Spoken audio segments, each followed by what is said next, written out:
let's make sure that it makes sense what number they give us. So if I do make cat, just to clean things up, /cat, suppose I type 0, okay, I suppose that's correct. If I say meow 0 times and it doesn't meow at all, that's arguably correct. But if I type in something like -5, it ignores me, which I guess is better than crashing or freezing or something, but like ideally it might be nice to handle this situation, and if they give me a negative number, prompt them again for a positive number, prompt them again for a positive number, like make the program make sense.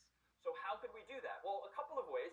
If I go back into my code here, I could do this. I could maybe do something like a loop, or let's see, so if I get n, so if n is less than 1, then it makes no sense. So what do I want to do if n is less than 1? Well, I could just prompt the user again, and I'd say, okay, let's get n again, and then I can say if n is less than 1, what do I want to do? I guess we could ask the user again, and then if n is less than 1, I could just, again, like I can give them like 3 tries, 4 tries to get this right. Like this is obviously stupid. Like I'm copying and pasting, I'm repeating myself, there's no end in sight, like I can't do this forever, surely, so this just feels like the wrong solution. So there are different ways to solve this problem, and funny enough, like a while loop is not really the best way, a do-while loop is, a while loop is not the best way, a for loop is not the best way. It turns out there's one other type of loop that we wanted to introduce that's super useful for getting user input, potentially again and again and again, so that the user cooperates. Specifically, what I'm going to do is this. I'm going to literally say do the following while something is true. So it's more of a mouthful. I'm spreading it out over multiple lines, but what am I going to put inside of the do block here? I'm going to say int n equals get int and ask for that number as before, close quote, semicolon, and I'm going to keep asking while, accidental enter, while n is less than 1 semicolon. So notice the semantics of this. Even though it's a little weird looking, it does read in English, do the following, okay, get an int stored in n, and keep doing that while n is less than 1. But this code, as written, is not quite going to work yet. Let me try opening my terminal window, make cat enter. Damn it, like use of undeclared identifier n. Well, here's where the line number is helpful. The line number is indicated here, 12, and it's repeated here, 12. So I clearly screwed up at line 12. There's not that much going on at line 12. Why is n undeclared in line 12, even though I literally just declared it in line 10?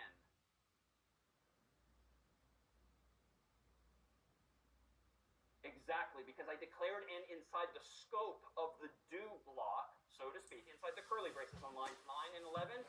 That variable n no longer exists by the time we get to line 12. It'd be great if it did, but it doesn't, because it violates that heuristic I proposed, which is that variables only exist in the scope of the curly braces in which they were defined. So how do I fix this? Well, it turns out you can declare a variable in advance outside of one scope, but then define it, that is, initialize it elsewhere. So the solution here is actually this. Inside of the loop, just set n equal to the return value of get int. But per the heuristic, you've got to declare n, make it exist inside of the outermost scope of this function.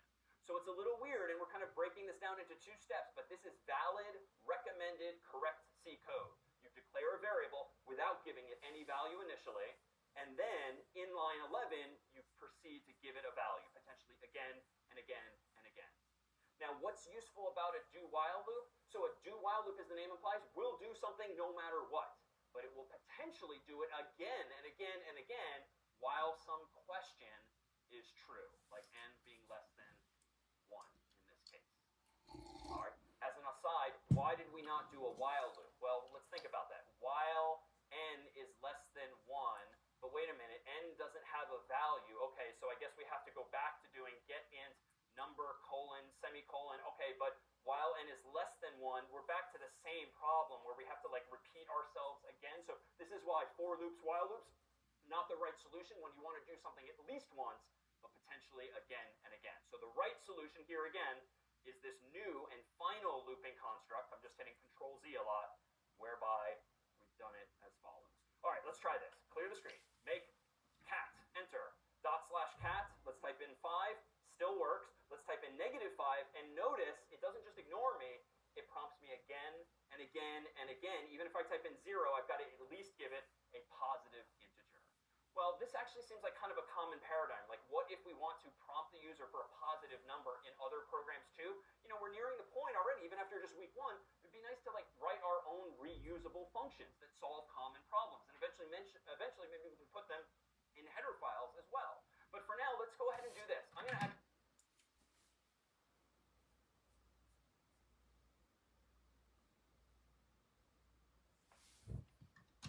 actually copy all of this code, and I'm going to create one more function in this file below main called getPositiveInt for integer, and I'm going to specify that it doesn't need any inputs, because the only thing this function is going to do is that exact same thing.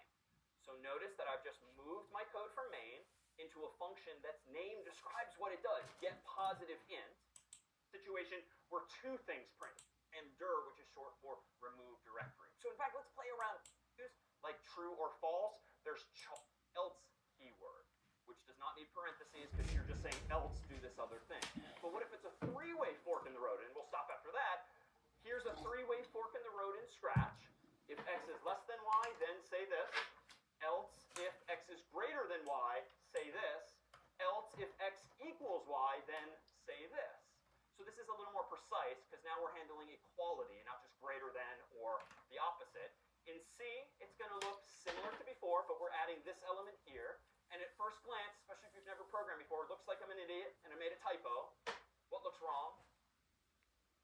There's like two equal signs, like not a typo. So it turns out, recall from earlier, when we used the equal sign the first time around, we used it in the context of getting a return value back from a function. Like the getString function handed me back the user's answer. So unfortunately, because humans decades ago decided, hey, let's use the equal sign to assign a return value from the right-hand side of a line of code to the left-hand side, we sort of painted ourselves into a corner and like, oh shoot, what do we do when we actually convert? But honestly, if only this block, oh, it reacts your x, it's just going to answer a question that logically you could have concluded already. Because if x is not less than y, and x is not greater than y, then my god, just print out x is equal to y, because you know at that point, logically it's true, you don't need to waste your time or the computer's asking a third question unnecessarily. In reality, it's not a huge deal. No one's going to notice in the real world on a Mac or PC that there's this extra line of code, but it's a bad habit. Keep it simple. Don't write code that doesn't need to be there if logically you can conclude otherwise. So in fact, let's clean this up both in Scratch and in C. I can tighten this up, so to speak, use less code here, less code here, and honestly, if only statistically, the less code I write, the less likely I am going to make mistakes, so that too is probably a net positive overall. Writing less code is generally better than writing more code, not unlike English essays too, perhaps. All right, questions about this feature of C, conditionals, and this syntax? Yeah. Oh, a really good question, and yes, jumping the gun, there are alternative ways to solve problems like these. And the question was, to summarize, when to use if, else versus what's called a switch statement. More on those another time, but this is going to be true in general in programming, not just C, not just in Scratch, but every language. There are going to be several, dozens, hundreds, an infinite number of ways to solve problems. Among the things we're going to teach you, though, is indeed how to do things well or better than you might otherwise, and we're going to introduce you eventually to another feature of the language that can even simplify this code too. So for now, let's actually use this then. So let me go over to VS Code again. I'm going to go ahead now and clear my terminal window. Down here, I'm going to go ahead and close the hello.c tab, just so that we're going to create a new program. And let's just do something a little simple using some operators, so to speak. And I haven't used this word by name, but it turns out that there's lots of operators that come with C, just like a lot of operators that came with Scratch for doing assignments, or less than or equal to, greater than or equal to, actually equal to, not equal to. Now some of these are a little cryptic, but there's no easily found key on your US English keyboard, at least, where you can do less than or equals or greater than or equals. So what most programming languages do is you don't use a special symbol where there's like an angle bracket and then a line below it. You actually just use two characters. So greater than or equal is literally this, less than or equal is literally this. We already saw that equals is this, and not equals is to use an exclamation point. So this too is a thing in programming. Using the exclamation point, pronounced bang, is how you invert logically certain things. So bang equals or not equals is how you would express exactly that idea. It's just a symbol on the keyboard that some human decided, let's use this one to invert the idea. But we're going to need one other thing for this program, specifically variables, which we've used already sort of because in Scratch we got one for free.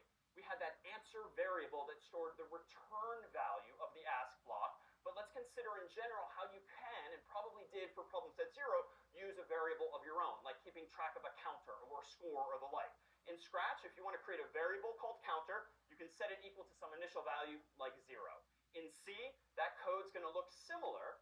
You literally just write whatever name you want to give the variable, then an equal sign, and then the value you want to give that variable. And because the equal sign is the assignment operator, it will behave essentially right to left and copy the 0 into counter.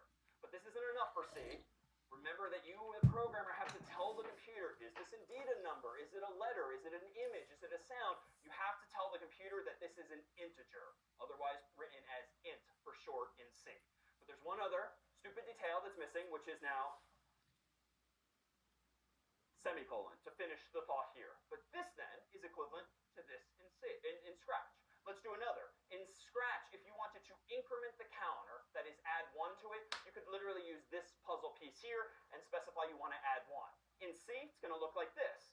Counter equals counter plus 1 semicolon. Now at a glance, this seems like a paradox of sorts. Like, how can counter equal counter plus 1?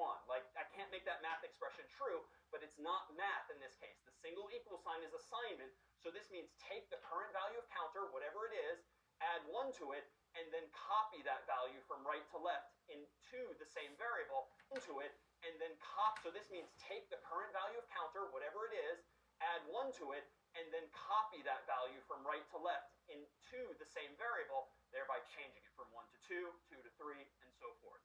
This, though, is so common in programming to be able to increment or even decrement numbers by 1 or 2 or more, is that you can tighten it like this. This is the exact same thing, a little faster to type, saves you keystrokes, maybe less chance for error. Counter plus equals 1 semicolon is the exact same idea. Better still, this is so common in C and C++ and Java that there's a third way to do this. To my comment earlier about solving problems in different ways, the most canonical, the most popular way is probably just to say counter plus plus semicolon, which literally automatically adds 1 to that value. Only works for 1. If you want to do 2 or 3 or some other increment, you have to use one of the other approaches, but this simply does the same thing as this. And if you want to invert it to -1, you change the plus plus to a minus minus instead. So again, just little things that we'll see and pick up over time. Invariably, you'll have to look them up or check the notes or look back at the lecture slides, but in time, this will get familiar if you are not already familiar. So let's consider just logically how we might implement this in code. Let's go back to VS Code here, and let me propose that we create a program called compare.c, whose purpose in life is just to compare a couple of values.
to go ahead and proactively, based on the previous chats, include CS50's library from the get-go. I'm going to include standard IO.h from the get-go, so I can use getInt and printf respectively. I'm going to just on faith type int main void, and today we won't explain what that does, more on that to come. For now, just assume it's like when green flag click. But in this program, let's do a couple of things. Let's declare an integer called x and assign it the return value of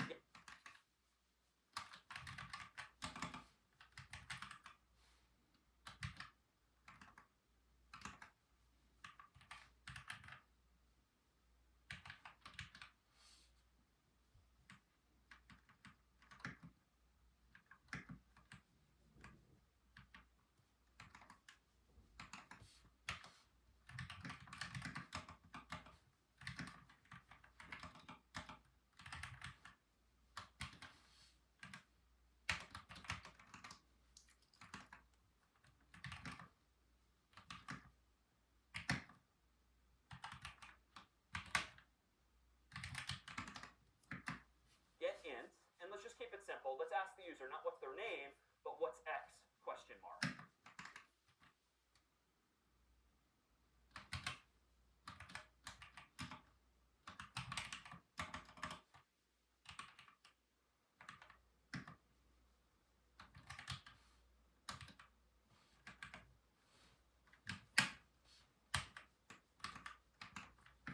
Semicolon.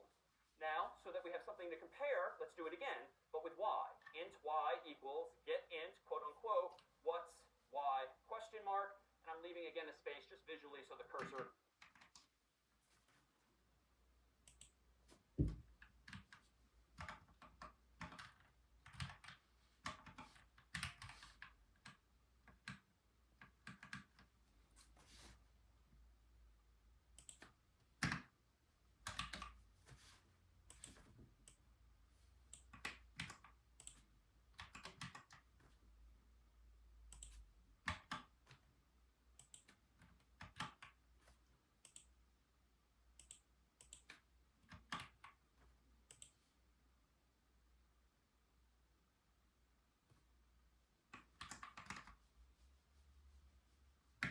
Nudges.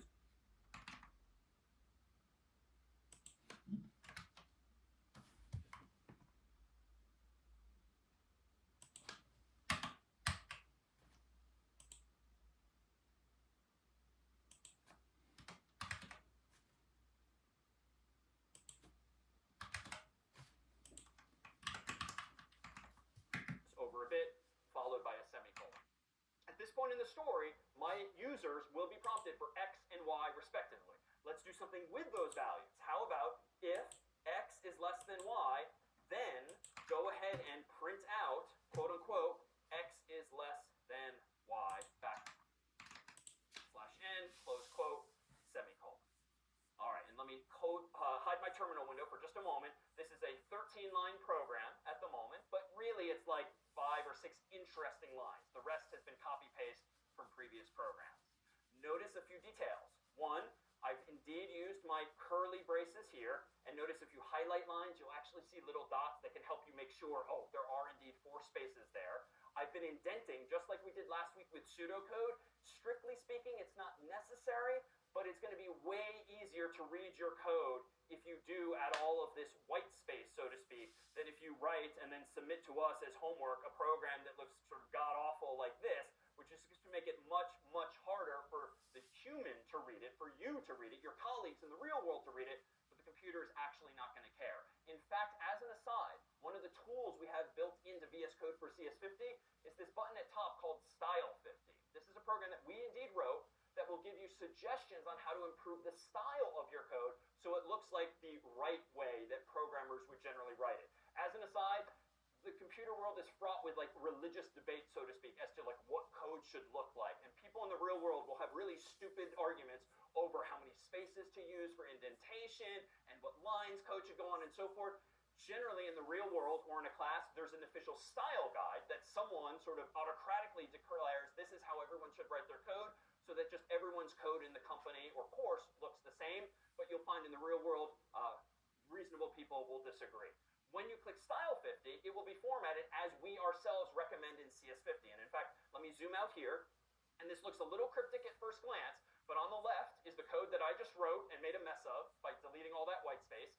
On the right is the way the code should look if it is well styled. So whereas correctness is all about, does the code work the way it's supposed to? Design is about, how well have you written that code? Is it efficient? Did you make good decisions?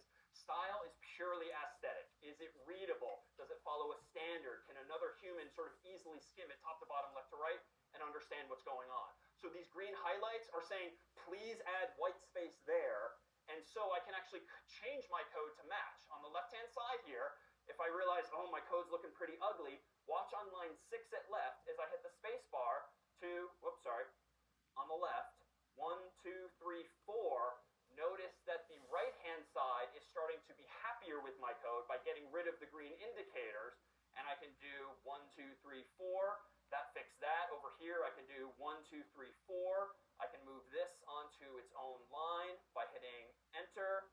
And you know what, if it's taking too long, once you get into the habit of things, you can just apply changes. It will give you the suggestions automatically, and we're done and on our way. But for practice's sake, I would get into the habit of doing things manually until it gets boring and tedious, and at which point you might as well automate the process with a single click. All right, so let's actually run this code. I'm going to go ahead and open my terminal window again and clear it for...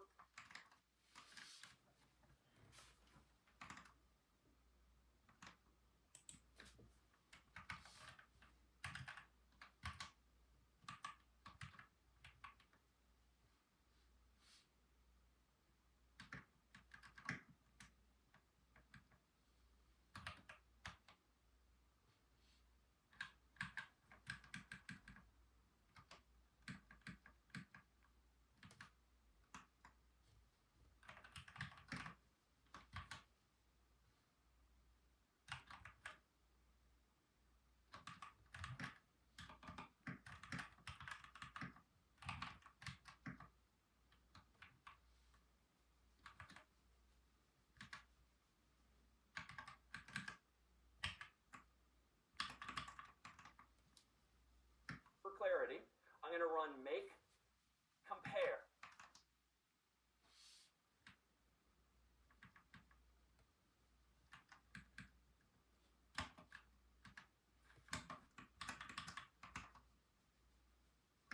And hope that I didn't make any mistakes. I don't seem to have yet. /compare and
Now notice I'm prompted for x, let's type 1.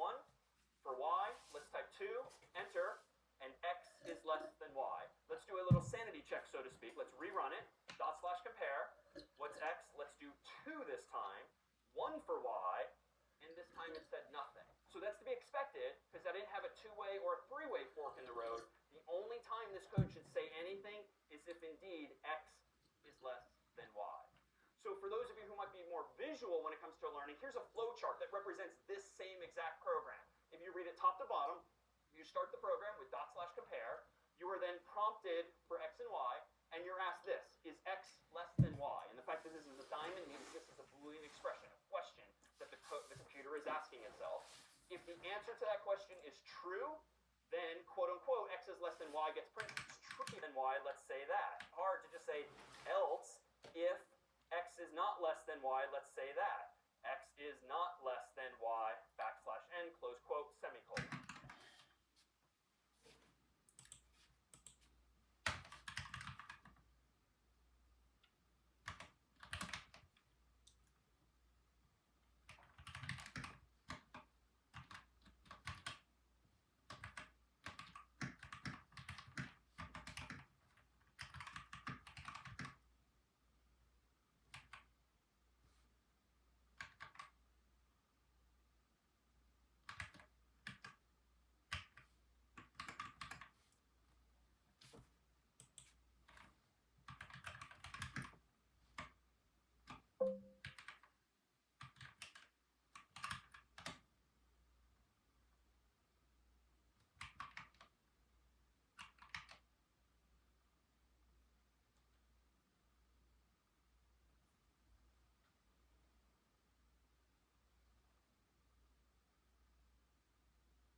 me now go ahead and rerun, make, compare, enter, dot slash compare, enter, and again I'll do the second example, 2, which is bigger, and 1, which is smaller, and this time I will see x is not less than y.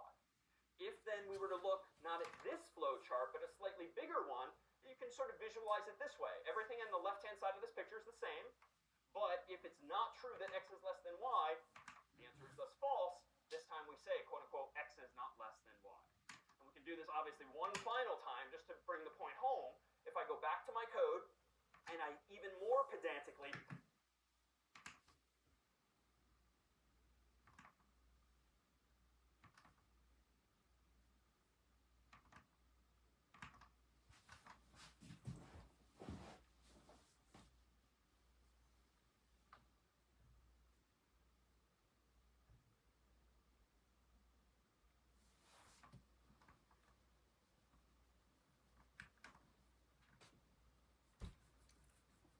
compare these three values, let me go ahead and do this. So else, I don't want an else actually, so let's go ahead and do this. Else if x is greater than y, let's then say x is greater than y in English, and then finally have an else that says print f